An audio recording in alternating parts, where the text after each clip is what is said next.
collapsars, which is you actually burn it away. There's no helium to be there. So I think that's a clue from the collapsars that these massive stars really don't have any helium left, but we still have a lot more work to do on mixing to understand that. And that would be great if that were all of it, but there's also rotation in stars, and this is something that there's a book by Jean that has a lot of the details on it, but there's basic equations where you can implement that mixing into a one-dimensional code. Menet and Meder have done this for a long time. They've spent a lot of time working on how does the angular momentum get transported, how do you work on this. There's a lot of work being done of if you add rotation, you will get mixing. This is an interesting feature of the MESA code. They had added some features to how they do the rotation such that by the end of the star's life, the core is no longer rotating because it's so connected to the outside through this rotational mixing and connection with magnetic fields. That can't be the right answer because we see pulsars born with spin periods of 15 milliseconds.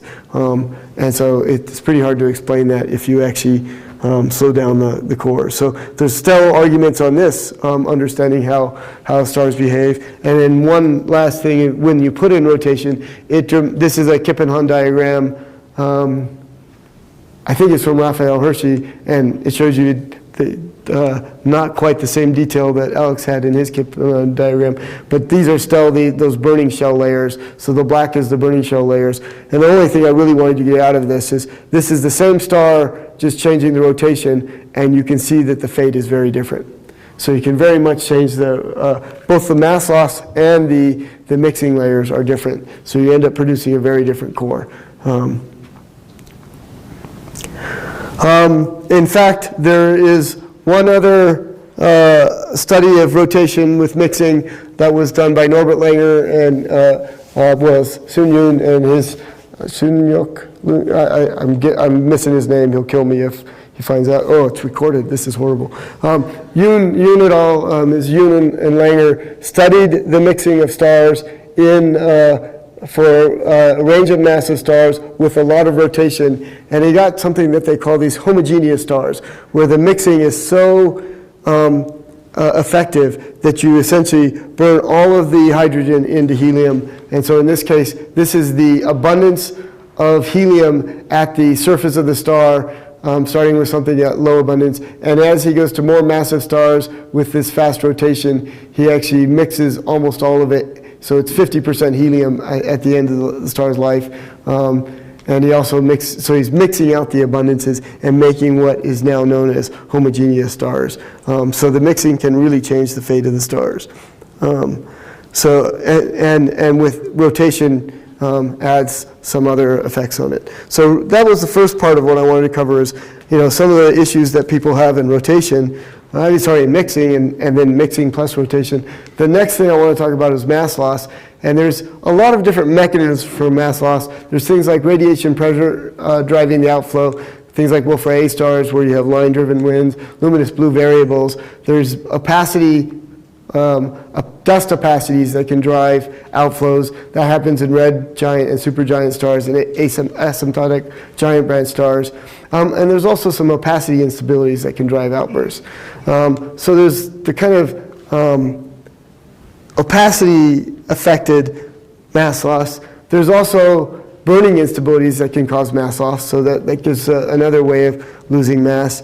And then the last one is you can lose from binaries, you can lose mass, and we'll talk about that at the end.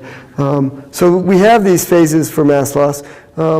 And we've actually, you can see them in stars. These are some stars that Patrick Young modeled, where he evolved, here's the mass loss rate as a function of time. So we're going through the life of here's a 40 solar mass star, has a pretty high mass loss rate. It's 40 solar mass star, 10 to the minus 6 solar masses per year. It evolves, and then it does this just before death, and then that's the end of its life. So it evolves, and then it has some outbursts. Most of these outbursts in Patrick's case are mixing induced outbursts, so they're the convective burning outbursts, but there's also some opacity effects there.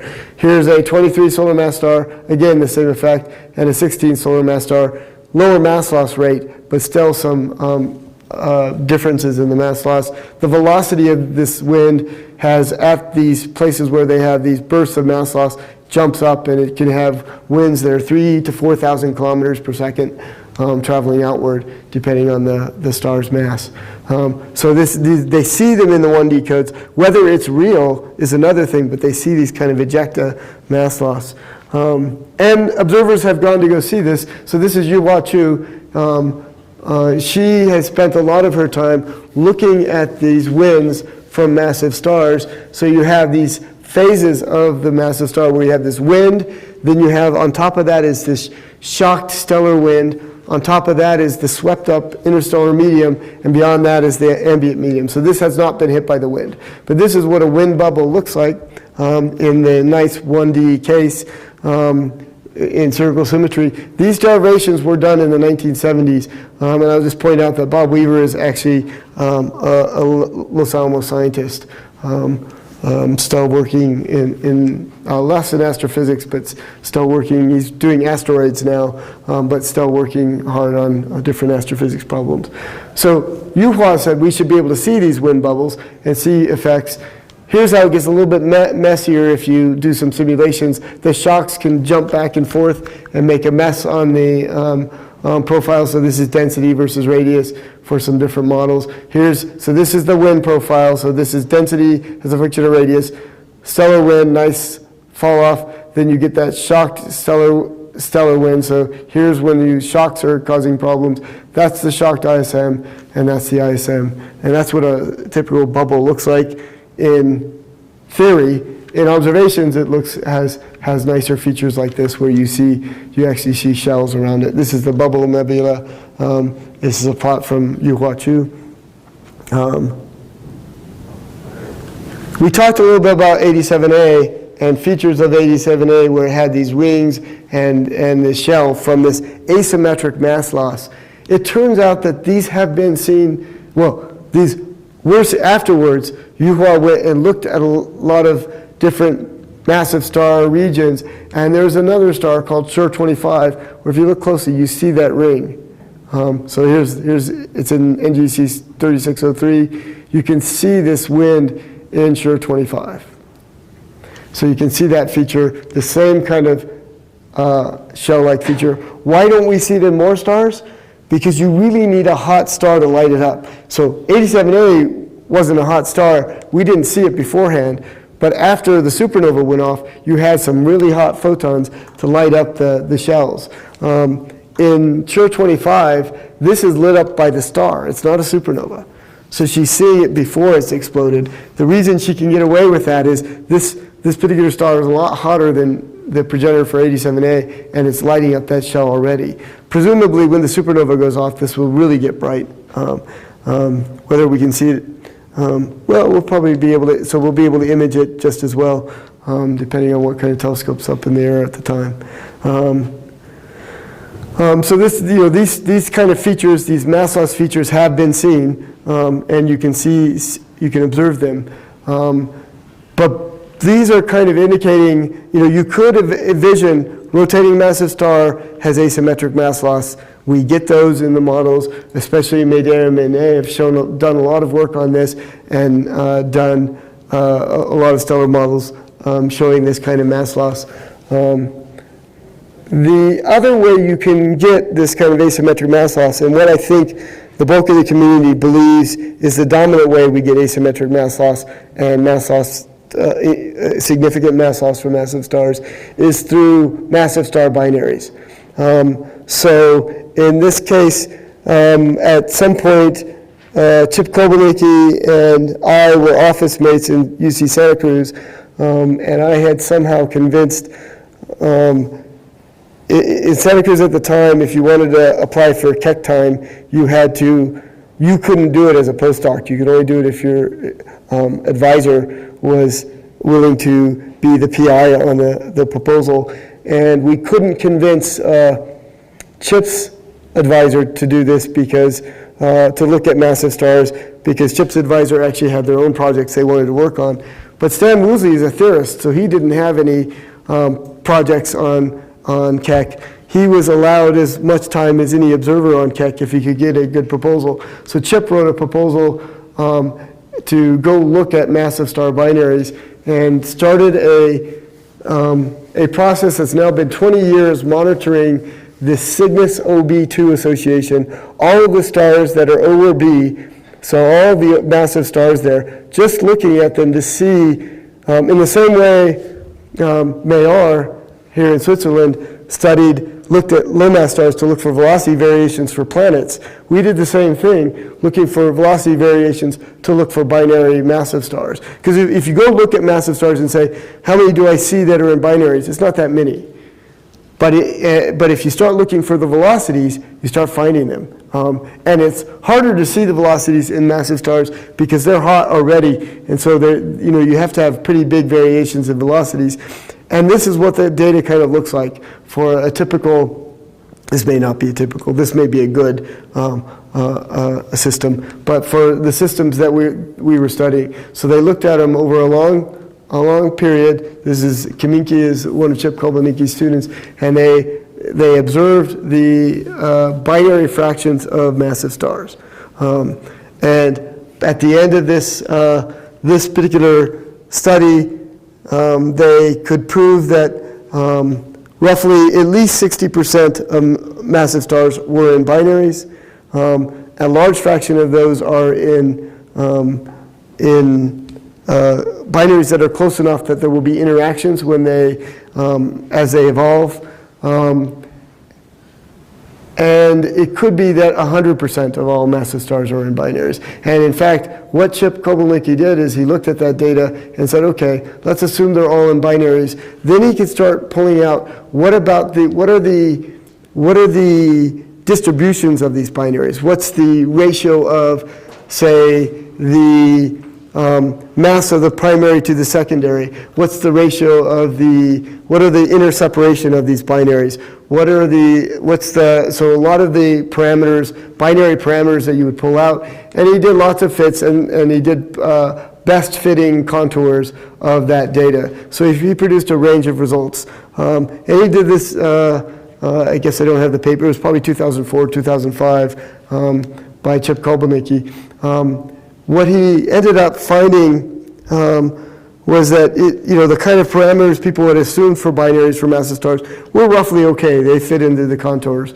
And so usually people choose an alpha of 0 and a beta of 0. So, in some of these cases it doesn't fit, but depending on what you're using for the outer radius of the binaries, the most separated binary and the most inner binary, you get different fates. And this is we're now at the point of doing statistics.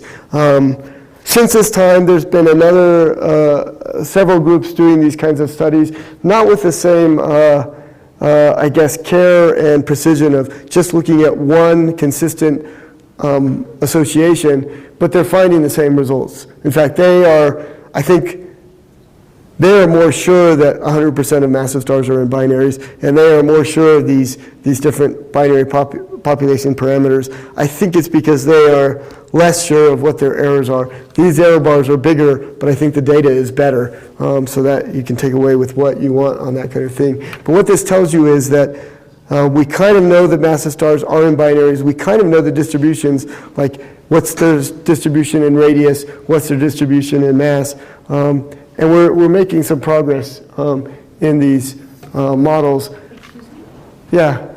I didn't get at all the previous plot. Okay. This is, I don't even know yeah. So alpha is and let me make sure I get these right.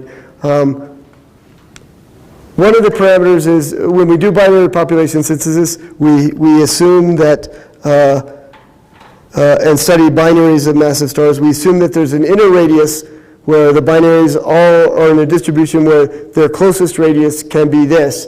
That's these three columns. So a radius of 0.02 AU, 0.063 AU, 0.2 AU. So that's the innermost radius of the star. This is the outer radius of the star, 100 AU, 1,000 AU, or 10,000 AU. So as you get further, I'm saying now my binaries are in stars that are of these different separations. Alpha, beta is now I ask the question, what fraction, I know the inner and outer, but how are they distributed between this outer and inner radius? Beta is the radial separation. So if it's if beta were 0 in log space, it would mean there's as many between 0.02 AU and from 0.02 to 0.2 AU as there is from 0.2 AU to 20 AU. That's a beta of 0. If the beta were 1, you would get the more distributed further out. If it were -1, it would be distributed more further in. So it's the two different, it's kind of, I have them in this distribution, and now I'm asking what fraction are over here versus what fraction are over here. And then alpha is actually you can say the mass of the secondary is some power of the mass of the primary. So it's some value that's a fraction as the mass of the primary. Alpha is playing around with that mass of the primary. Mass of the secondary. So in this case, in the distribution of secondaries, if it's m is -3, there's a lot more small mass secondaries next to the primary. So if the answer were 0, on average, the mass of the secondary is the same mass of the primary. If the answer is -3, generally the secondary star is way less massive than the primary. And if the answer were 1, the distribution has almost all of the stars peaked at the same mass as the primary star. So it's really just the distribution of masses of the stars on this axis, separations here, and then these are inner and outer choices for the maximum radius and minimum radius. So I would argue if you really want to study population synthesis, we can go over this in more detail, but it's actually for the population synthesis modelers. Since you're explaining this, could you just say one more time, what was the mass that you're dealing with here? The mass, the primary mass, Chip only looked at primary masses above 8 solar masses.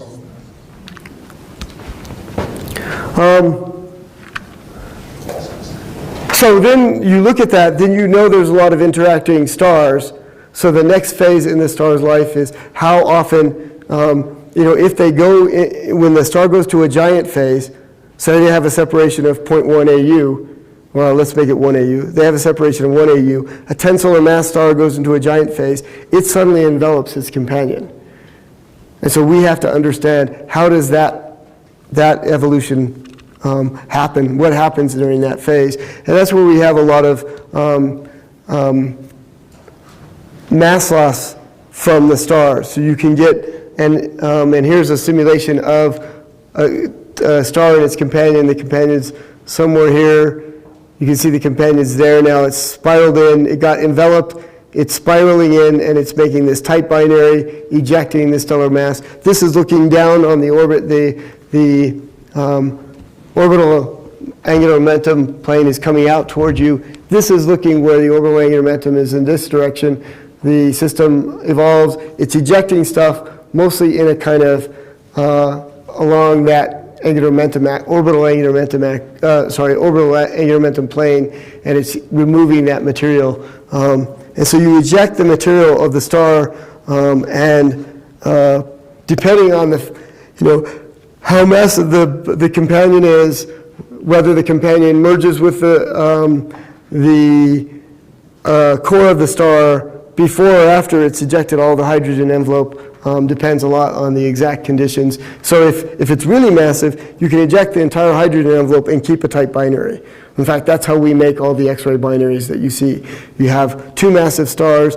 They're in a close orbit. They evolve. You eject the hydrogen envelope. Now they're in a nice tight orbit. The supernova goes off for the primary.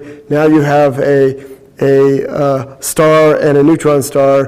When that next star goes into the giant phase, it'll start to accrete onto the neutron star, and you'll get X-ray binary. In that case, if it's a massive star, you can have it go to another common envelope phase where the neutron star is in the common envelope phase, ejects the hydrogen mass, making an even tighter orbit. The second star explodes, forms another neutron star, and that's the double neutron star systems we see, like the Hulse-Taylor pulsar system. It's these binaries that the gravitational wave community is hoping to see in these for this evolution. So we have done these simulations. The problem is there's a lot of numerical difficulties in doing these progenitors and doing these common envelope phases, these mass transfer phases. There's an annual review article fairly recently on this by Natasha Ivanova et al., which discusses a lot of the problems with this. One of the things is the dynamical phase can be done where you've ejected most of the mass, but you haven't actually really ejected the hydrogen material. It's not going out at the escape velocity, so it'll fall back in unless some kind of radiation could drive it out the rest of the way. So people take these models, then map back into a one-dimensional stellar evolution code and see what the fate is. But it's actually been quite difficult to understand the fates of these common envelope phases. So it's an additional uncertainty on how we're doing mass loss, but people are working on it. One of the features of this is if you include binaries, and I guess I was planning to put a picture of Philip Podsiadlowski here. Philip Podsiadlowski did a nice plot of what are the fates of massive stars, what kind of supernova do they produce, based on putting in binaries. So in his case, this is an old paper where we thought most stars were in, only half of all massive stars were in binaries. So he had only 37% in close enough binaries to have mass transfer. Then there's phases of mass transfer, whether it happens on the main sequence or it happens as it's going toward helium ignition, so it hasn't yet ignited, but it's expanding toward helium ignition, or after helium ignition. So this is case A mass transfer, if you've ever run into this, is when it happens on the main sequence. Case B and case C are when it happens after the main sequence, when it's going to the giant phase. You end up getting fates for the stars. He did a diagram where he says, okay, I will go through mass transfer. I can either have a common envelope phase or not. If I just have mass transfer, I have mass loss in different ways.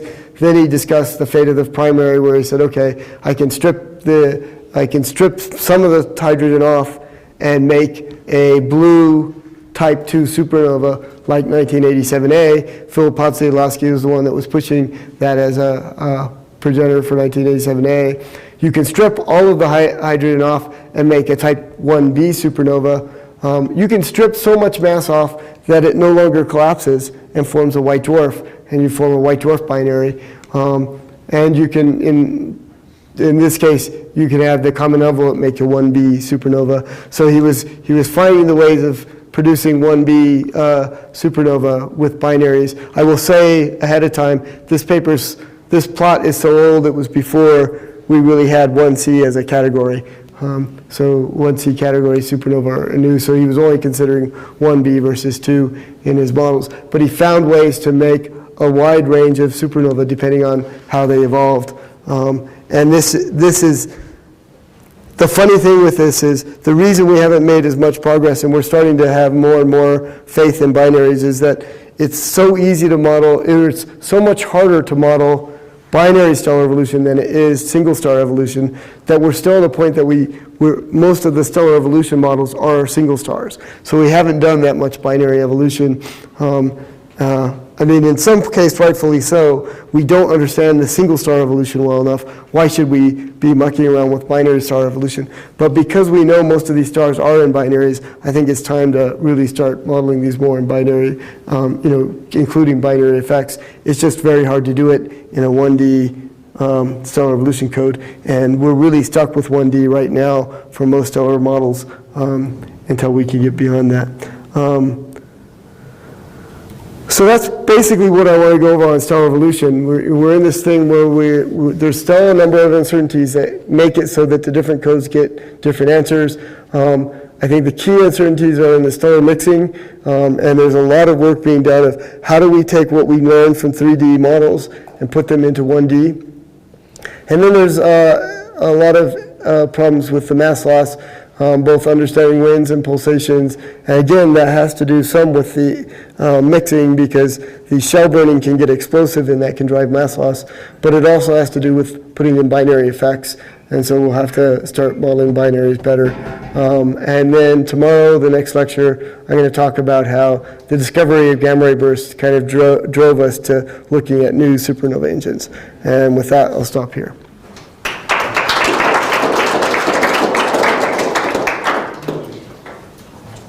Questions?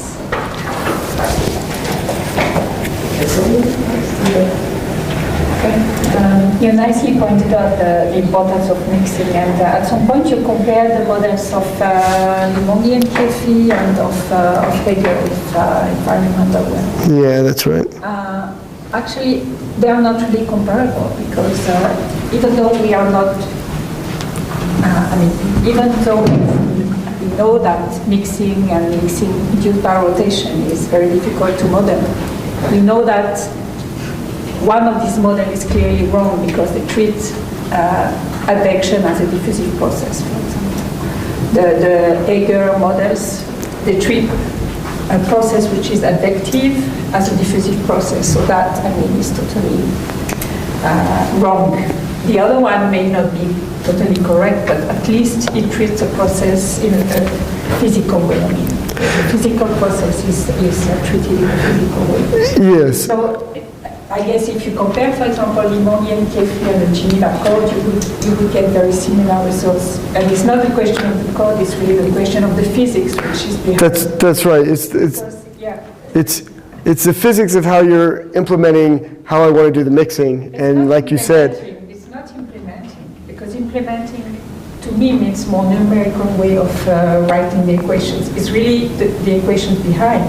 They are very different. Yeah. The one of Hager and the one of Geneva, or that were derived by Meder and Menet. So Meder and Menet and Meder and Zahn, it's really 1.5D. The mixing is treated in 1.5D. The other treatment is absolutely wrong because you use this diffusive process. So if you have diffusion, the angular momentum is going to follow the gradient of angular momentum. While if you have diffusion, you can bring angular momentum in the opposite direction than the gradient. So it's really a question of physics. So you can say that different codes give different results. It's with different physics, that's obviously. And you can definitely put in. This is actually exactly Dave Arnett's argument for his mixing that he's putting in these different models for the mixing, is he argues that the mixing link theory is flawed, and we kind of know it is. If you were at Los Alamos, there's no one using something like mixing link theory. They've gone to this kind of RANS thing where it has more physical basis for what you're implementing in. And so, getting more realistic, better physics equations in is, okay, so your comment is, some of these are the equation that they're using to get away with the mixing. One of them, in the case of Hager, is not really valid. You can say, and the way they got it, the why they get around it is that even though they're doing that, once they put in some parameters, they get something that looks like a star at the end evolving. And the differences aren't this big. If you go look at the MESA models for the same thing, the differences are huge. So the reason this is a post-silicon burning comparison, so I couldn't put on the Genetic simulations as well. But Sam Jones did a study where he compared before the onset of silicon burning, compared a lot of the Hager, a lot of the different codes, and just said, how are they changing? And there, it turns out even though, there was a non-rotating star, so that may have been also a difference. But in the non-rotating case, the Kepler models that Alex Hager used were not so different than the Geneva or the Limondi-Kefi models. But I think what you just said is the way they need to have a discussion of what are the equations they're putting in to do the mixing, and what do we think is right as a community. I think that has not happened enough in stellar evolution. In supernova, both type 1a and core collapse, we have a lot of time that we spend arguing about what's the best way to implement the physics. What's the best equations we should be using to do the physics. And so we have those fights out in the open, which is why we look like an antagonistic group. But we are fixing it because of that. And you'll see papers by, one of the things that I'll talk a little bit about later is when you're doing neutrino transport, do you do ray by ray? There's lots of different formula mimicking the Boltzmann equation that, different people use, and there's arguments of which are best. We have our arguments up front. I think it would be good for the stellar evolution community to have a lot more arguments up in front of everybody to say, okay, you got to make this fix then. So that's good to know that. I think it's well known. It's just easier to do it this way. Well, okay, that could be true, but then there's a lot of stellar models out there that you can't really trust. That's the problem. The sad thing is, almost everyone in core collapse will test their codes with this S15S7B2 model from Stan Woosley, produced with this Kepler code that you say has this flaw. It's a slightly related question. What one sees in some of these results, what is important for the collapse at the end is the size of the iron core. Yeah. And there are these cases where you just before the collapse get another silicon burning phase and you get a bigger core, and in the other case you don't, and you start collapsing with a smaller core. And that means as a function of initial mass you have this kind of jittering in core masses. I was wondering whether one includes rotation correctly, that this would smear out some of these. So I had arguments for a long time with Stan Woosley about, so they've shown a lot of this jitter, a lot of the codes do, but the question is how much of that is your numerics and how much of that is real. So if I really, rotation is one thing, but if I did the mixing with a more realistic model, would I get a different answer as well? Then we started doing 3D models, and we're seeing weird features where it's not clear to me. And the problem is the 3D we don't run for long enough to see how does this, we're in training material, bringing it down, it's getting explosive. How does that change the long-term evolution even of the silicon layer? So I think Dave tried to run at least the silicon layer burning out to later times, but it's just hard to even model the silicon burning, which we know is the last few days, out to the end to see exactly what would really happen. So it could be, rotation can smear it some, and so that could be one thing that will smear it out and make it so it's not so sensitive. Doing your mixing right could also smear it and make it so it's not so sensitive, so you don't do this. I don't have a plot of that, the feature you're describing, but you see this in, Alex Hager has a paper where he's shown this, where he does a 10.1 solar mass star and then a 10.2 solar mass star, and the iron core changes dramatically. And then at 10.3, it looks more like a 10 solar mass star. So he's seeing these features. This we've seen in the MESA code as well. So all the codes produce this kind of noisy feature that have done this really fine grid. But I think a lot of the stellar modelers still think that may be just numerical noise. So I'm not convinced that it's real, but I can't prove that it's not. But if it is real, that I didn't even want to talk about that because that makes life miserable. Then saying you see a 10 solar mass star, the question really is it 10 or is it 10.1? Because the fate will be very different, and that would make me sad. Because this would also get it jittering in the final results. Oh yeah, And you have in these predictions sometimes you have a black hole and then a supernova. So clearly I don't believe it because I think it has to be smooth. But there's no reason why nature should be smooth. But I will believe it's smooth until someone proves me that there's no way it can't be. Last question for Lena. Could you repeat please, because I probably didn't catch very well. Is it true that gamma ray bursts associated only with these broad lines 1C supernovae? Because it seemed to me that I saw some associations with 1B, but probably I'm confused with the X-ray counterpart. So I don't know any 1B associated supernova, and I did ask, I ask it every time I go to a gamma ray burst meeting or meet someone like Guido Berger, if Alicia were here, she would tell us the answer right away. But the last time I asked somebody, which was only a month ago, they said there's still only 1Cs. There's no 1B supernova associated with long duration gamma ray bursts. Now that person could be wrong, but so far the whole set are all 1C. There's very few. There's never been an observation where associated with a long burst is a 1B. So if you have an example that is a 1B. Use with X-ray counterparts. Yeah, you could have something there. Okay, let's start this again.